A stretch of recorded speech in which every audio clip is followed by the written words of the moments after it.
সর্বাঙ্গে ব্যথা, ওষুধ দিব কোথা? এখানে সর্বাঙ্গে শব্দটি কোন কারকে কোন বিভক্তি? এখানে সর্বাঙ্গে শব্দটি হচ্ছে অধিকরণে সপ্তমী বিভক্তি। পাদচ্ছেদ কার পরিভাষা? ক্ষমা এর পরিভাষা হচ্ছে পাদচ্ছেদ।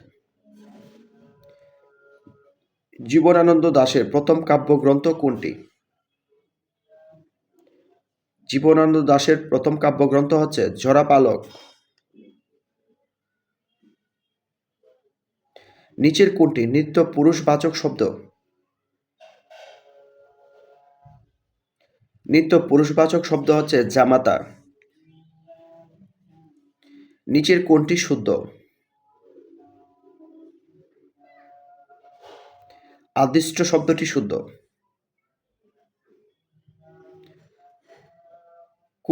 কোনটি শব্দটি সঠিক? উন্মেষ শব্দের সঠিক বানান কোনটি? উন্মেষ। নিচের দ্বন্দ্ব সমাসের উদাহরণ কোনটি? এখানে দ্বন্দ্ব সমাসের উদাহরণ হচ্ছে সাপে নেউলে। ফিউডালিজম এর পারিভাষিক শব্দ কোনটি? ফিউডালিজম এর পারিভাষিক শব্দ হচ্ছে সামন্তবাদ।